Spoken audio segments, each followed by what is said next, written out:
Farmer finance minister தங்கத்தினர் sir இல்லை, அவருக்கு முன்னாடி இருந்தவர் பிடிஆர் சார், அவரையும் என்னையும் ஒப்பிட்டு சில கருத்துக்கள் இங்கே சொன்னாங்க. நாங்கள் வந்து டிஸ்கஸ் பண்ணோம். Yes, language is a barrier தான் எனக்கு, அதை நான் மறுக்கலை. அன்னைக்கு கொஞ்சம் ஆவசப்பட்டது உண்மைதான். நானும் தமிழ் மொழி, தாய்மொழி எல்லாம் தமிழ் தான். ஆனால் பூண்டி கலைவணன் சார் சொன்ன மாதிரி நான் வளர்ந்தது திருவாரூர், பிறந்தது பாண்டிச்சேரி, படித்தது சென்னை, இப்போ என்னை தத்து எடுத்தது ஆர்கே நகர். இந்த 4 இடத்துலையும் நான் சுற்றி வந்திருக்கிறேன். ஒரு இடத்துல இல்லை, எல்லா இடத்துலையும் போய் வந்ததுனால இங்கே லேர்ன்டு ஸ்காலர்ஸ்லாம் இருப்பீங்க, நிறைய ஸ்காலர்ஸ் இங்கே இருக்கீங்க. இங்கே 234 ரெப்ரசன்டேட்டிவ் இருக்கீங்க. இன்னைக்கு கடந்த ஒரு 4 நாளாக எனக்கு சச்ச ஹானர். எனக்கு இது கொடுத்த எங்கள் தலைவருக்கு மிகப்பெரிய நன்றி சொல்லி ஆகணும். ஏன்னா ஒரே இடத்துல இவ்வளோ பேர், இவ்வளோ டிஸ்கஷன்ஸ். மேடம் அன்புமணி உங்கள் அழகாக சொல்லிட்டு இருந்தாங்க, நிறைய பாயிண்ட்ஸ் அதெல்லாம் நோட் பண்ணிட்டு இருந்தேன். தோழர்கள் சொன்னாங்க, என்னோட குட் ஃப்ரெண்ட் வன்னியரசு சார் சொல்லிட்டு இருந்தாங்க, காங்கிரஸ் சட்டமன்ற உறுப்பினர் அமைச்சர்கள் சொல்லிட்டு இருந்தாங்க, சீனியர் மோஸ்ட் கவுன்சில் சொல்லிட்டு இருந்தீங்க. எல்லாம் எங்களுக்கு இன்ஃபர்மேஷன் தான், நாலேஜ் தான், நான் மறுக்கல. Just is the first time எங்களுக்கு, இது வெரி ஃபர்ஸ்ட் டைம். இந்த ஃபர்ஸ்ட் டைமில் நாங்கள் திருத்திப்போம், சில விஷயங்கள் நாங்கள் கற்றுப்போம் உங்கள்கிட்டருந்து. We will come back strong. வரப்போகிற நாட்களில் வெரி ஸ்ட்ராங்காக நாங்கள் கம் பேக் பண்ணுவோம், அதில் மாற்று கருத்தே இல்லை.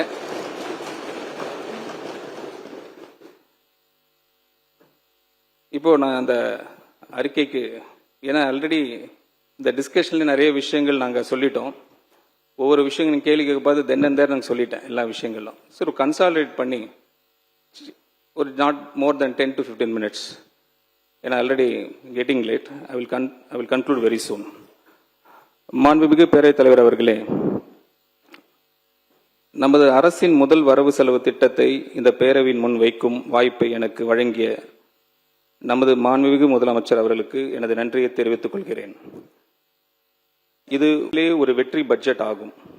இந்த பட்ஜெட் மூலம் நிதி ஒருங்கிணைப்பு மற்றும் சீர்திருத்தங்களை, பொதுநல நடவடிக்கைகள் மற்றும் உட்கட்டமைப்பு மேம்பாடு தொடர்பான புதிய அறிவிப்புகளுடன் சமநிலைப்படுத்தியுள்ளோம். திருத்த வரவு செலவு திட்டம் தொடர்பான விவாதத்தில் பங்கேற்ற இந்த சபையின் உறுப்பினர்கள் அனைவருக்கும் எனது நன்றியினை தெரிவித்துக் கொள்கிறேன்.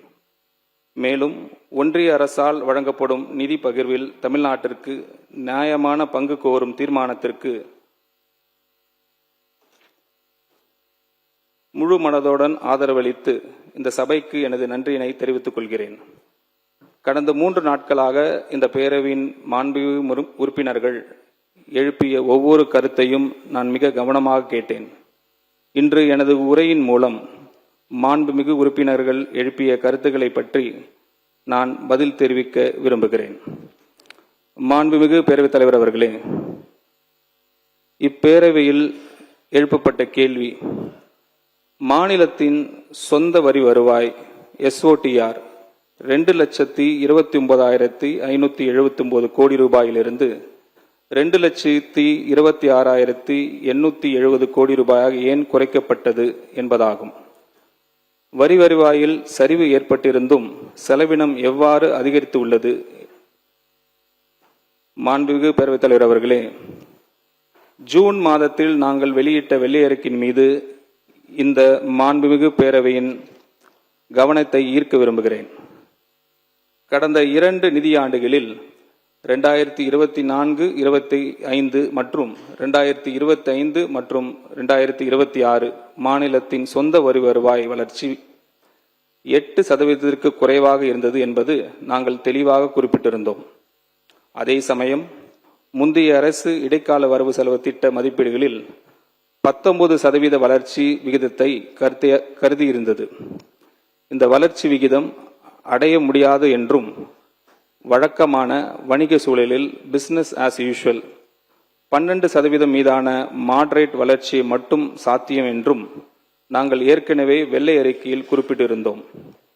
இந்த 12% வளர்ச்சியை கருத்தில் கொண்டால் மாநில சொந்த வரி வருவாய் 2.15 லட்சம் கோடி ரூபாய் இருக்கும்.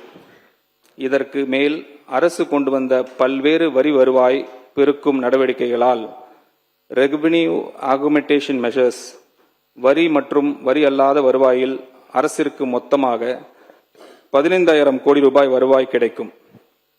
ஜிஎஸ்டியில் ஃபேஸ்லெஸ் அசஸ்மெண்ட் மற்றும் ஆடிட் பதிவுத்துறையில் ஃபேஸ்லெஸ் பிரசன்ஸ்லெஸ் ரெஜிஸ்ட்ரேஷன் மற்றும் ரெக்டிஃபிகேஷன் ஆஃப் அனாமலிஸ், மோட்டார் வாகனங்கள் வரியில் ஆக்ஷன் ஆஃப் ஃபேன்சி நம்பர்ஸ் மற்றும் ரெவிஷன் ஆஃப் யூசர் சார்ஜஸ், மது உற்பத்தியாளர்கள் மீதான கூடுதல் சிறப்பு கட்டணம், அடிஷனல் பிரிவிலேஜ் ஃபீஸ் போன்ற எங்கள் அரசு மேற்கொண்ட பல்வேறு சீர்திருத்தங்களை செயல்படுத்தியதன் மூலம் நாம் எதிர்பார்த்த வரி வருவாய் வளர்ச்சியை அடைய முடியும். மாண்புமிகு பேரவைத் தலைவர் அவர்களே, இப்பேரவையில் எழுப்பப்பட்ட கேள்வி என்னவெனில், இந்த அரசு செலவினத்தை குறைப்பதாக கூறிக்கொண்டு 12,000 ரூபாய் அளவுக்கு செலவினம், 18,000 கோடி ரூபாய் அளவிற்கு மானியங்கள் மற்றும் நிதி மாற்றங்களை தலைப்பில் செலவினம் அதிகரித்து உள்ளது ஏன்?